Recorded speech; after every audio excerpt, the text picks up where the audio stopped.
Welcome back to another edition of Lifting with the Stars, the Where Are They Now files. So if you remember Lois's story, Lois once weighed over 300 pounds, which is approximately double your body weight plus a 20-pound dumbbell right now. Crazy. Lois had tried every program under the sun. Atkins, If It Fits Your Macros, Weight Watchers, but nothing seemed to work. She would lose a little, but then put it all back on. Who can relate to this? So literally 1 year ago, Lois had already lost over 100 pounds, and she was stuck at around the 190-pound mark. She started doing a one-on-one nutrition program with me, and by summer, she was down to the 160-pound range, and this is where we filmed our original Lifting with the Stars interview.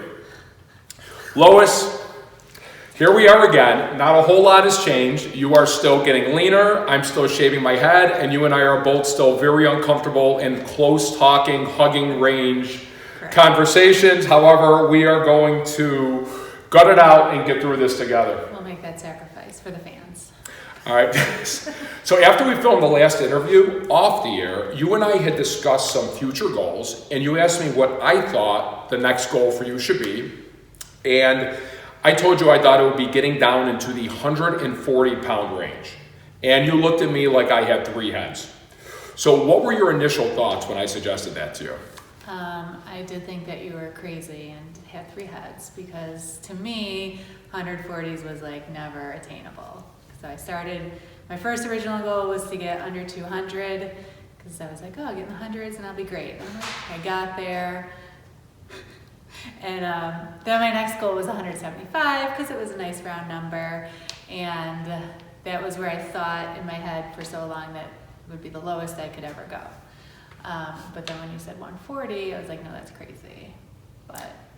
And now that we're actually in the 140-pound range, our new goal is to cement the 130-pound range. So question for you, do you have more confidence in that now? I do, yes, because I've seen how far I've come and things that I didn't think were possible have been possible. And I know that's going to take some time, but I'm willing to put the time in because I want this to be sustainable. Awesome. So can you share with us exactly what it is you're currently doing to achieve this success? I can. So 4 days a week I'm here at Fit House with you and Gina working out. On my non-training days, I do a structured walking program with my weighted vest, which is fun to walk around the neighborhood with my weighted vest on. I started the one-on-one nutrition with you, and you know more about me and my body than I think I do, which it sometimes can be uncomfortable, but it's fine. We've worked through those issues. So we text you every day, we adjust my nutrition, and am I forgetting anything? Oh, and then I post every day my accountability on Facebook, what I eat, because I still track everything that I eat every day. And I think accountability is a huge factor, whether it's accountability to me, accountability to Fit House, but most importantly, accountability to yourself. Correct. So I always try to share everything that people are doing, because so often somebody says to somebody, like, what are you doing to get these results? And they're looking for one singular thing rather than looking at the bigger picture of what it really takes to achieve success. So if someone wanted to replicate your success thus far, what would you suggest? My first thing is you need to know why you want and what success looks like for you. Because like you said earlier, I tried a bunch of different plans over the years and none of them really worked. And then I just hit my rock bottom and I was willing to put in the time, the efforts, the money, everything that it takes to get me to where I am. So you really need to know why you're doing what you're doing. Because if you're just doing it because someone else is like, oh, that looks fun, I want to try it, it's not going to work because you have to put in that time. It's a lot of time. I've talked to a lot of people who wanted to change and who have been in my position, and I can only tell them so much or give them so much advice. They have to want it for themselves. I'm certainly happy to sit down with anyone and share things with them, what's worked for me, and point them in the right direction. But if they don't know deep down why they want to do that, nothing's going to change. This is not easy. It has not been easy. at all. Like, it's super hard. I'm not gonna lie or sugarcoat it, but it's totally worth it. So like the planning, it's a lot of planning, it's a lot of work. I left in the middle of meal prep, so I was baking all my chicken and turkey for the week and chopping my vegetables, and it's not easy. And people are like, oh, I could never do it, I don't have the time. Well, you do, you make the time. I'm a full-time working mother, and I make the time to put myself and my health a priority in our family. And this is something that we always drive home over and over again in our podcast. If you really want to make a change, first you have to have the motivation, which you had and you still have. But secondly, you have to do the right thing. There are not hundreds of choices of what to do if you truly want to lose fat and keep it off. You have to build muscle, and the only way to do that, to boost your metabolism, is through a structured strength training program. And you have to be following a proper nutrition plan. And you have to accept, in terms of both training and nutrition, what got you from point A to point B is not going to be the same plan that gets you from point B to C or C to D. And Lois, is it fair to say that your nutrition, as of right now, looks nothing like what your nutrition looked like 1 year ago at this time? It is very fair to say. Yes. And your training looks nothing like it. No. And your walking program looks nothing like it. Nothing.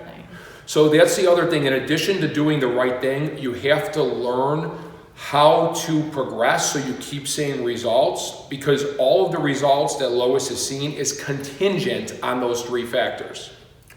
So Lois, what keeps you motivated? At this point, I enjoy sharing my success with others, talking to other people who are looking for some advice. I love seeing my friends. I have a bunch of friends who have joined Fit House, and seeing their success is also motivating to me.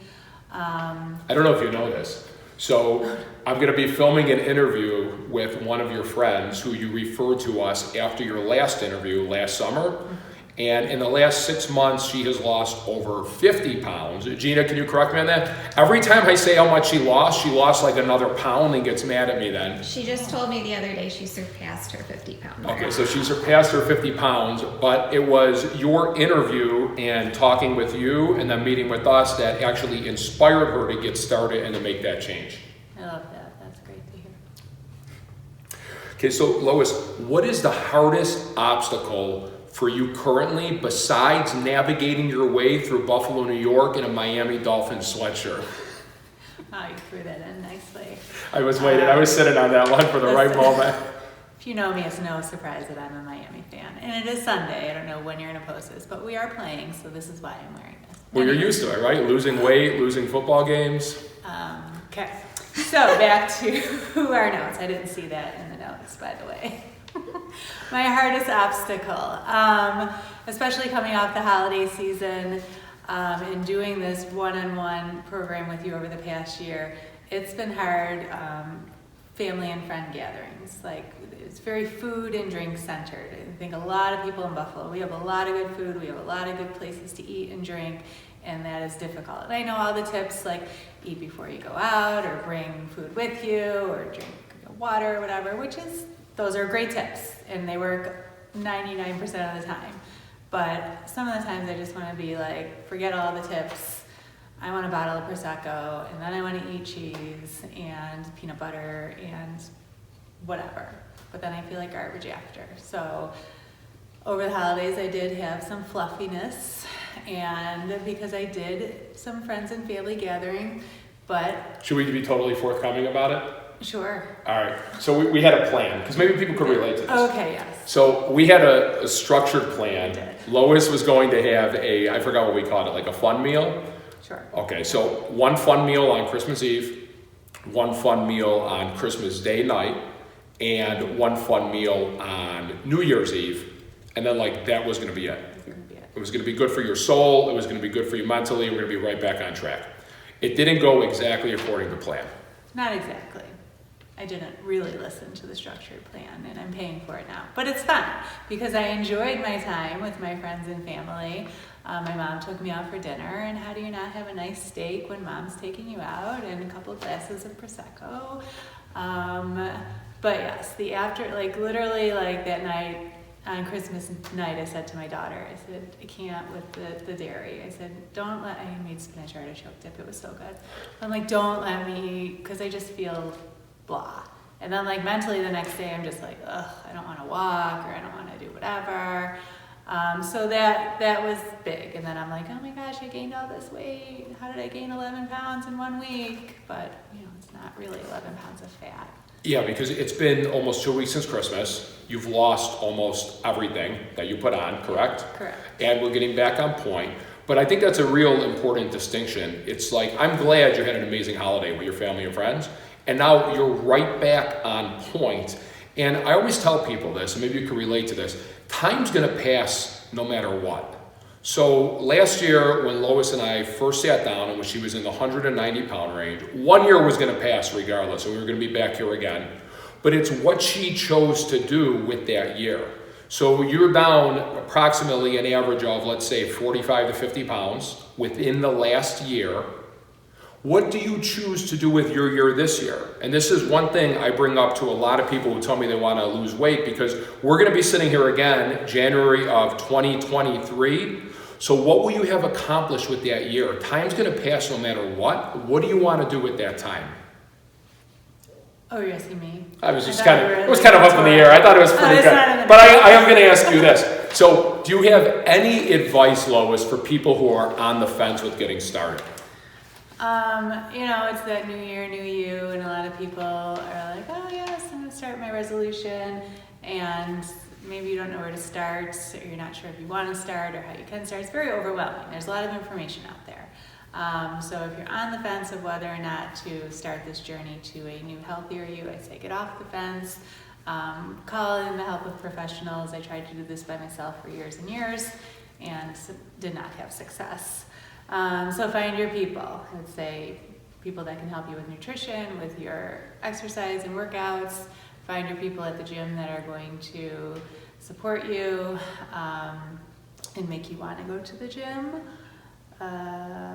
Evaluate your why, definitely. Like I said earlier, you have to know why. Like my why is mainly my children. Like I have a younger son and a teenage daughter, and I want to be that mother and that grandmother that's active with their kids. We go hiking all the time, and I would not be doing this, 100 pounds ago, all the active stuff that we do. And it's also a good, model for my kids to be healthy. So do that. Oh, and write stuff down. When I first started, I was much better about journaling, and not just like what you eat, write down, but also like your emotions, because there's a lot of emotional and mental stuff you go through when you start a journey like this. That's awesome. And I think one big aspect that keeps many a person on the fence is the emotional and the mental challenges that come with fat loss. So have you had to deal with any of these? Absolutely. In many different ways. So I think the hardest part as a mom is putting yourself first and making that sacrifice, the time that it takes to go to the gym, to go to the grocery store, to plan your food, and the money it takes. And I think that as a mom, we always put ourselves after everybody else in the family. I know we do. So for the moms out there, no offense to the dads listening, but to the moms, it's okay to, go to the gym after work and leave your kid at daycare for an extra hour, because I've heard people say that, oh, I feel so bad leaving them. Trust me, they're probably having more fun at daycare than you picking them up early and saying, forget yourself. So I think that you find the time, and your kids will thank you for it years down the road when you're healthier. Yeah, I always like the saying, take care of yourself so you can better take care of the ones you love. Correct. That's a good one. Thank you. You're welcome. I got another good one too. Oh, no. You're on an airplane Yes. and the oxygen mask pops down. Who's the first person you're supposed to put the oxygen mask on? Yourself. Right. So then you could save all the ones you love. Correct. I remember that. That was huge. Oh, sorry.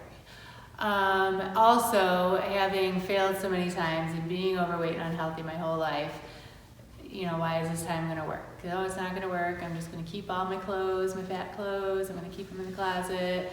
I'm going to fail eventually, so I'll feel good for a couple months, but then, I'll put it back on. So getting over that hurdle, that this is actually sustainable, and sometimes I look in the mirror and I'm like, that's really me. Like, I don't believe it. Yeah, and that's what drives me nuts. And you've seen me go on many a tirade over different periods of time. Like things like, I can't call out places by names, but certain things like lose 20 pounds in 6 weeks or different programs like that, they are straight up bullshit. They do not work. I could sit down on a sheet of paper and show you exactly how someone is setting themselves up for failure. But the thing that drives me nuts is anyone who participates in things like those, and maybe you can relate to this in your past, you're extending trust that what you're doing is going to be the proper thing that gets you to where you want to be. And you're putting forth the motivation and the hard work, but it's the program that's letting you down because it's not a proper program. But then who do people blame after? Do they blame the program? No, they always blame themselves. They say, I failed. Well, you didn't fail. You failed because you were doing the wrong thing. What you were doing failed you. So that's why it always drives me nuts when I see people putting forth effort and putting forth motivation, but they're not doing the right thing. So it was so cool seeing you be so on track over the last year and seeing these amazing results because it's really cool. It's just so cool. I mean, like last year I told you like 160 pounds and you were like, oh my God. And then I remember you were on Facebook, you were at the lowest weight you were at since middle school. Yes, 159 point something. Right. Like that 150 I had never seen. And then we talked about the 140s. We did. And you looked at me like I was insane. Correct. And then we talked about the 130s and you gave me that same insane look. Right, I did. Well, I look forward to another year of you looking at me like I'm absolutely out of my mind. Thank you. I do as well. Do you have anything else you wanted to add? I don't think so. I hope that this is helpful to people. I'm happy to chat with whoever. I don't know. I feel like when people say, oh, you're inspiring, you're an inspiration, that's really hard for me to hear and to accept. But if I can inspire people, then I will put aside and make it as uncomfortable as possible. And I will do that for you. Well, Lois, I hope this interview motivates others to make a positive change. I look forward to all of your future successes. And thank you very much for your time. Thank you.